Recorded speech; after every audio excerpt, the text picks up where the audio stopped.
Online.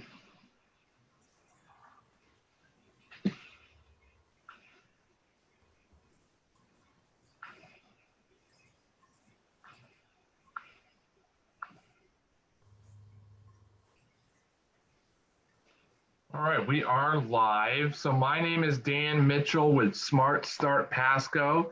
We're a program administered by the Pasco EDC. We are doing an event today called a Touchless Transition, where we're going to be discussing ways to transition your food business, provide customers with more peace of mind during this time of increased safety concern. We've got a few special guests with us today. Today we have Shari Bresin, Lauri Baker, and Elizabeth Urquiola. And I'm going to allow them to each introduce themselves, and then we'll jump into it. So if we can start with Dr. Baker, right? Yes, absolutely. I am in Gainesville with the University of Florida, IFAS, specifically with the Center for Rural Enterprise Engagement and the Center for Public Issues Education in Agriculture and Natural Resources. Excellent. And Ms. Shari. Hi, I'm Shari Bresin. I am the Family and Consumer Sciences Agent for Pasco County Extension. I cover all different kinds of program areas that relate to consumers and do educational programs on these topics throughout Pasco, and food entrepreneurship and food safety are just two of those programs that I cover. Excellent, thank you. And Ms. Elizabeth. Hi, I'm Elizabeth Urquiola. I am with the IFAS Pasco Extension Office, one-stop shop out here in Dade City. It's the Incubator kitchen here right behind me, and I oversee the facility. I oversee the reservations, events, and pretty much everything that goes on here behind me in the kitchen. Excellent. Thank you. So what we're going to do today is we're going to have a discussion. I'm going to act as moderator and ask some questions of Dr. Baker and Ms. Urquiola and Ms. Bresin. And if you have questions and you're in the community and you're on Facebook, feel free to type them in the comments below. Jennifer Ziegler with the Pasco Economic Development Council is manning the comment thread. She'll be happy to let us know, and then I can ask our esteemed guests those questions. So the reason we're meeting today is, as all of you know, if you don't know, news to you, we've been having this virus situation in America and around the world for the last couple of months.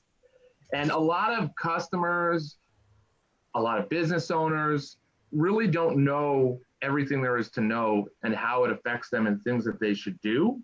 So today we're going to specifically touch on food businesses and food business employees to kind of talk about food safety, how they apply it to the new normal, and talk about ideas and discuss ways that we can utilize technology and tools to make our customers feel at ease. So my first question is for Dr. Baker. You know, you've been working with a lot of businesses in your line of work. What are some strategies that have been successful for some businesses that you've been dealing with to sell online? Sure, we've seen a huge shift, and interestingly enough, we've talked about this topic for years and years, but no one really cared until we hit this pandemic. So it's been kind of exciting to pull out some of these resources that we've been studying and collecting. Those can kind of vary, but as we're looking at online, really that story and messaging matter a lot. People want to feel like they're a part of your community. Some of our new public opinion data that we'll talk about here in a few weeks really says that about half of Americans have an interest right now in purchasing local food because of COVID-19. We're going to explore a little more in depth on why that is, but that story really matters. So people are looking to hear that they're supporting a local business, that they're supporting their local economy, that they're supporting their state economy. These are things that have always been kind of important, but are extremely important right now. As you're getting up online for maybe the first time, thinking about having reviews and testimonials is important, particularly if you can have your existing customers, even if they've never purchased online, with you before to provide feedback that, yes, I always receive a quality product and I feel good about it and I get service after the sale, and I've had a good quality experience for a long period of time. So creating some of those pieces and looking for partnerships around you. You may not have the capacity to sell your entire product online, but maybe you have the capacity to specialize in one thing, and your neighbor down the road has the capacity to specialize in something different, and you can pair them together to have a little more of a one-stop shop so that people aren't having to go around and purchase from 6 or 7 different businesses to get a quality product delivered to their home. So what's a good real world example of, I like stories. So tell me a story. You can make it up. It's okay. But a real life example of somebody doing that. Sure. Yeah. I don't even have to make it up. In my previous life, I did go to UF many years ago, and then I worked at Kansas State University for about 8 years. So I have a lot of contacts still in Kansas. And so as we started to have a shortage of meat, at least in our regular grocery stores here in Florida, I was familiar with a family farm called Our Family Farms that has Berkshire pork in Lebanon, Kansas. And she'd actually attended some of our training before. And so I was familiar with what she did, and they were selling online. And throughout this process, I thought, oh, well, of course I can get pork from them. And I did get pork, and I got bacon, and we got some pork burgers and some chops and all those things. Well, the next time that I went online to purchase my order, I saw that they'd partnered with another farm that has beef, and they'd partnered with a different farm that has chicken. And I just got an email the other day that they've partnered with somebody completely different to now offer honey. And so now you can buy, I think they're calling it like a butcher box, where you get all of these different cuts of meat delivered right to your door. And I feel safe, and I feel like it's a good experience because I already had an in with one part of that process. So that's the type of partnership that can work really well. Thank you. That's excellent. And Shari, this question's for you. So talking about, customers being able to come in and get items, what are some changes that customers are expecting to see when they're engaging with, doesn't matter what type of food business, either it be a farm or a restaurant, or what have you seen customers expecting, Shari? Customers are really going to expect to see, employees wearing masks. They're going to feel comforted seeing that employees are getting their temperatures checked, as they come in to start a shift. They'll be understanding that you have smaller dining space if you're trying to accommodate room for your curbside pickup side of the business. And of course, they'll understand if there's, longer waiting time, being that your indoor dining is cut to a certain capacity.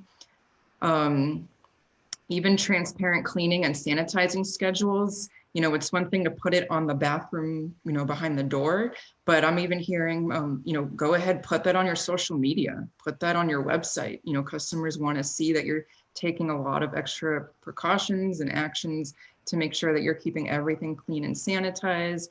Even if you just put a little table tent right on the table that says this table has been clean and sanitized, people feel comforted, seeing that, and they're going to expect to see that in other places. An FSR magazine, Full Service Restaurant Magazine, they even mentioned something, if you're known for a bread or a dessert, and you're hurting for revenue, see if you can get that on grocery shelves.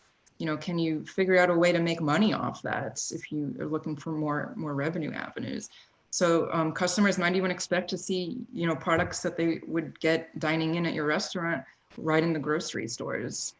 Yeah, that's great. And I've actually seen some local restaurants around here partner with some of the folks that normally might be at farmers markets and that type of thing, because those folks don't have an outlet right now. Now I know, Shari, they've got to be careful, make sure they follow all the right rules if you do something like that. But I have seen people like you said, Dr. Baker, where they're collaborating together. So Dr. Baker, can you share some actual tools that people can use to maybe talk about appointment times, or how they can start doing what we normally would do on pen and paper and handshake with technology? Sure, yeah, absolutely. There are a ton of tools out there, and we did a whole webinar on different tools related to selling online. So I'll share with where you can kind of find some of those because there's way too big of a list to mention. But kind of jumping off of Shari there, for people that are now looking to open back up to more full capacity, you may still want to do some reservations so that you're making sure not all the people are there at the same time, particularly if you have a small space that you're working with and you need to not have very many people there at a time. There are kind of three that we really recommend that are pretty easy to use. Sign Up Genius is a great one. Microsoft Bookings also has one available. And you can even use Google Forms. There's an add-on for Google Forms that has a form scheduler so that you can have people use these tools that are free for you to use. Pretty simple, pretty intuitive to sign up for times. Another thing that you can kind of consider doing within that same realm is offering some type of video shopping or phone shopping for those people who, maybe they're excited to come out and get your food, whether that's a curbside pickup situation or something different. But maybe they have some special needs and they're diabetic or asthmatic and they're not really ready to go out in full force and eat with you. So if you could consider offering some of those options, they don't have to be fancy tools. They could even just be, we have a dedicated phone line now for this where you can call and talk to us and we'll walk through that experience with you. Wow. Excellent. So Elizabeth, actually, so tell us, so you're in a kitchen right now, it looks like, right? I am. I'm here at the one-stop shop at the East Pasco Incubator kitchen out in Dade City. And, we had actually the kitchen used this week, which was strengthening our heartbeat, like I always like to say. And it was amazing, amazing. They baked back here, and did the dishes and used the oven. I mean, it was fascinating. So little by little, we're getting the wheels oiled here and getting back to normalcy. So what additional things have you done facility-wise and policy-wise that people that are using the kitchen that applies to this? So I've been sewing masks, for folks to have on hand, just in case they need a mask, because they are required to use the kitchen here. And I'd like to share an example of the ones that I'm sewing. So this is pretty much what one looks like. And so just a heads up, if anybody out there is interested in either learning how to sew these masks, I also am trying to draft a tutorial on how to sew your own apron and eventually even an oven mitt and your own pot holders. So that's going to be a lot of fun. And if anyone's interested in using the kitchen, and maybe we can have a brief sewing session before folks, start cooking and baking in here, it would be phenomenal. So just count on me and I'll help you sew your own mask. It'll be a lot of fun. That's awesome. That's awesome. Let's see, who do I want to go to next? Let's use Miss Bresin. So what are some ways, so we just saw a kitchen, Elizabeth is in one. What are some ways that we can make our restaurants more touchless? So less human contact in our kitchen.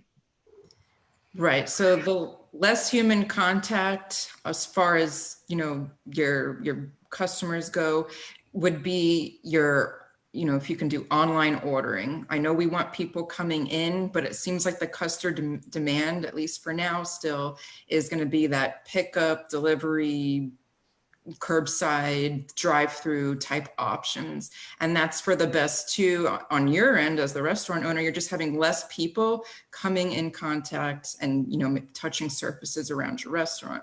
Mm-hmm. Now, for those that are coming in, customers might expect to see either the disposable menus or your staff is sanitizing menus in between use.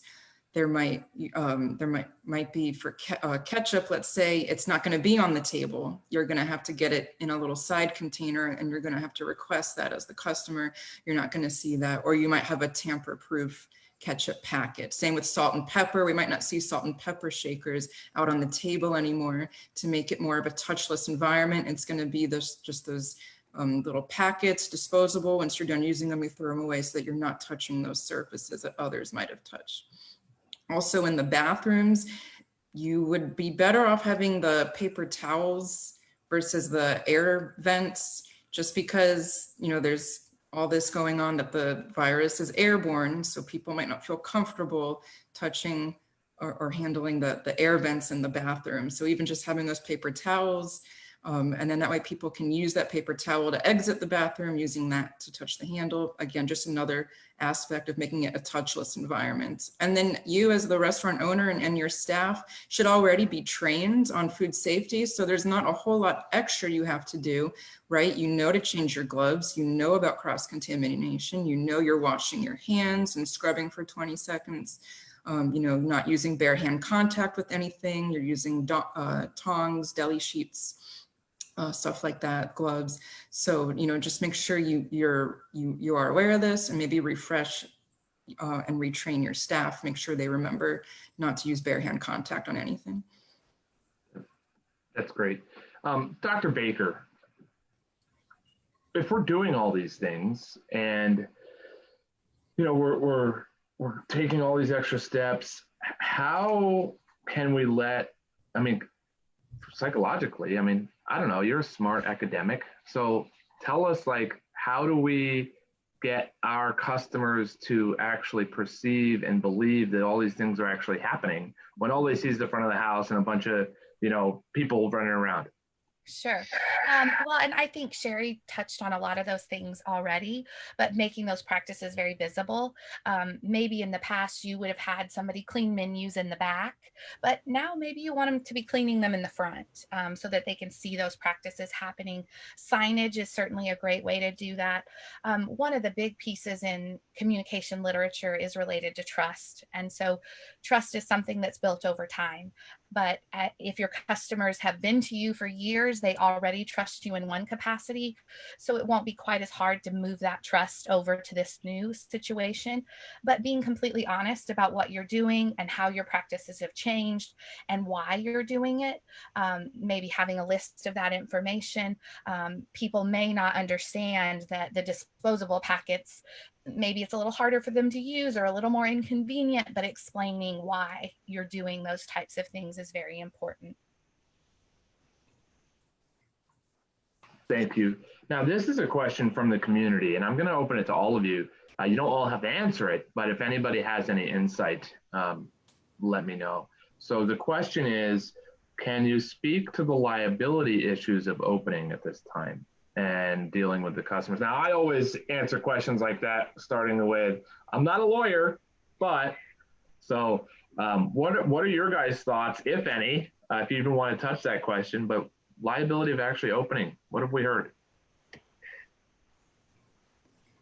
Again, great opening of, I'm not a lawyer. I don't necessarily know those rules, but I will say, if you're opening and you fall under the new guidelines that I think are starting on Friday for what should be done in the state of Florida, if you're operating at the appropriate capacity, and you're following all of the CDC guidelines for cleaning and food safety guidelines, you're doing the best that you can. And so I think these are uncharted times. I can't imagine that if you're being as safe as possible, taking care of your employees, taking care of your customers, and following all of the guidelines, that's about all you can do to try to avoid liability. What do you guys think, Shari, Elizabeth? Well, if I could chime in, so we have CDC guidelines in place here, right? And so the masks are required.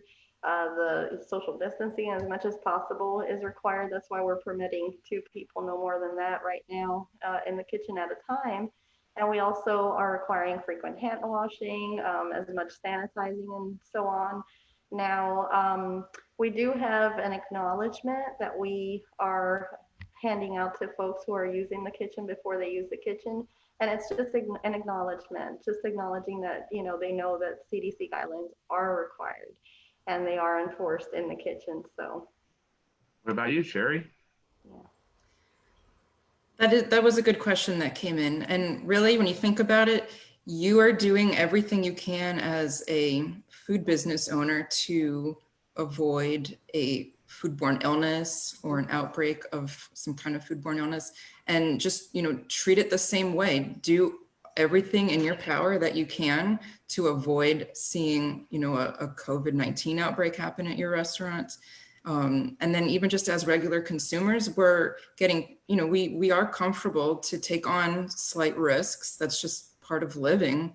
And I don't think your customers should be ready to come after you if they were to come down with something, if it, if it's just one family, let's say. So just take the same precautions you would as if you were preventing a foodborne illness, and just listen to all the guidelines, and, space the tables out, and do tamper-proof this and wiping that, and, just going, the extra mile as far as cleaning and sanitizing. One thing I would recommend, and thank you so much, Ms. Bresin, is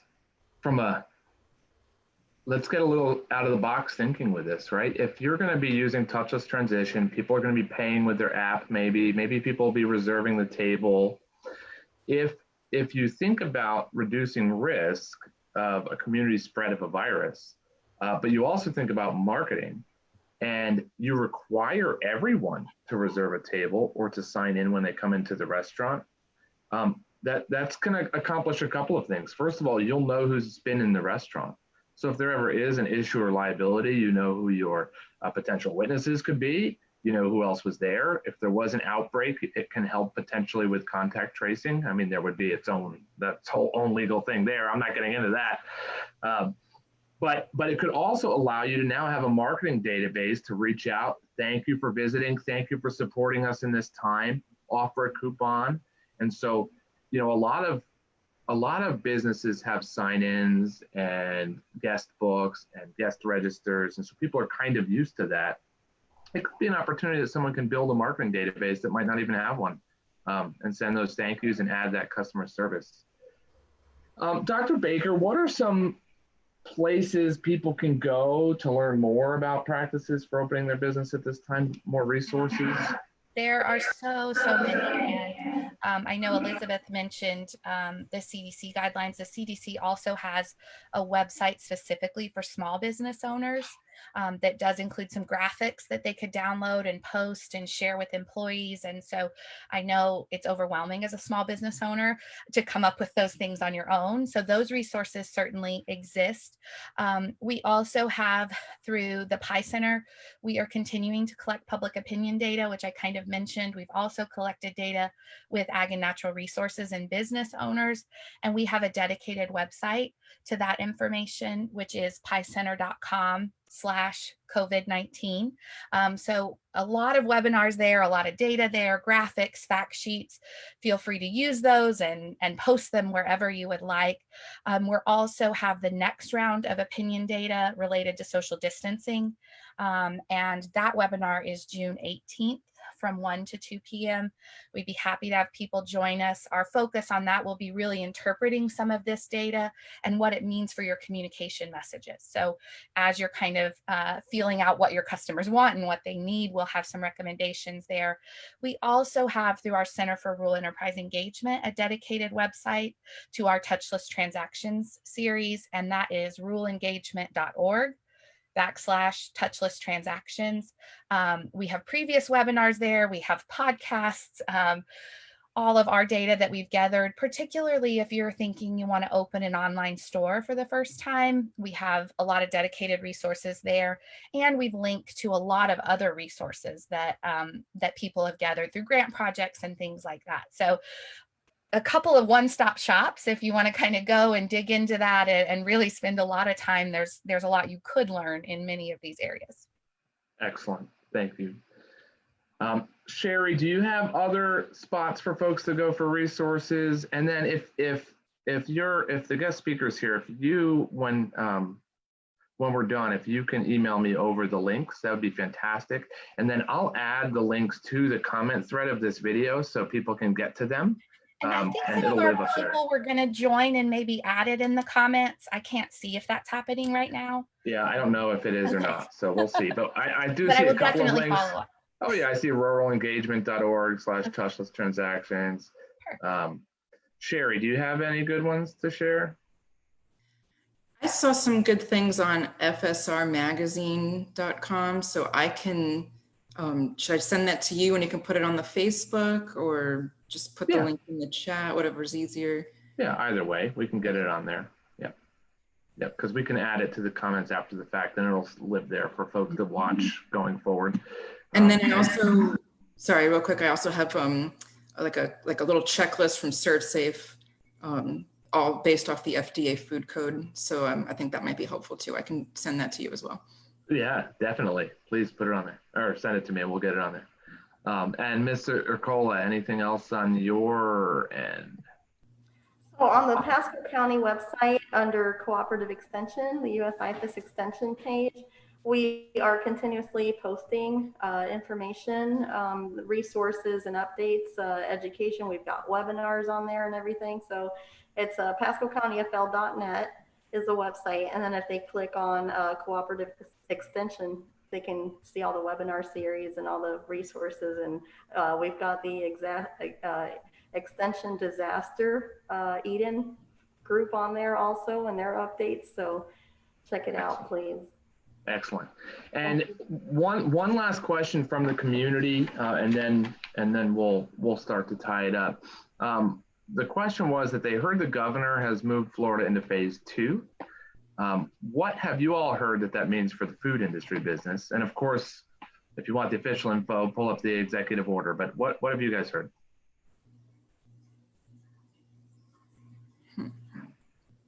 Well, Shari, I think, studies this a little bit more than me, so she may be more qualified, but I can mention the things that I've heard related to food businesses is I believe as we're moving into phase 2, that outdoor capacity can now be at 100%.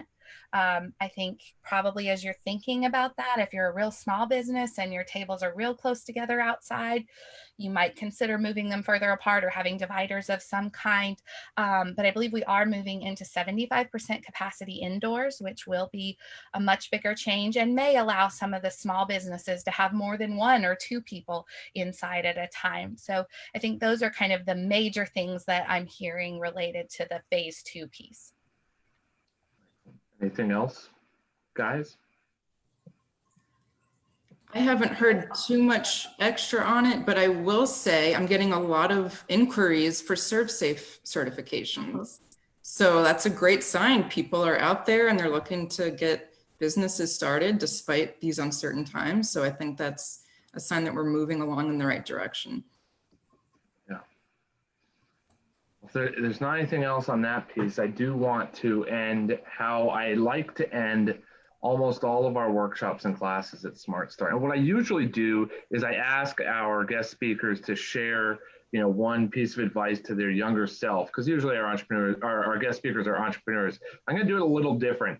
I'd like each of you to share just one kind of inspiring message that maybe is from an old mentor or grandma always used to say, just to kind of help everybody right now. And we'll start with Elizabeth. Thank you. So I love the old saying that says, it goes, don't leave for tomorrow what you can do today, right? So, just that's in itself, it's really a strong statement. And it's just, don't leave for tomorrow what you can do today. Tackle the moment, seize the opportunity, move forward, plant that seed today, and tomorrow you'll have a huge tree and something to secure your future. Awesome. It's present. I would say that saying that goes, when one window shuts, another door opens.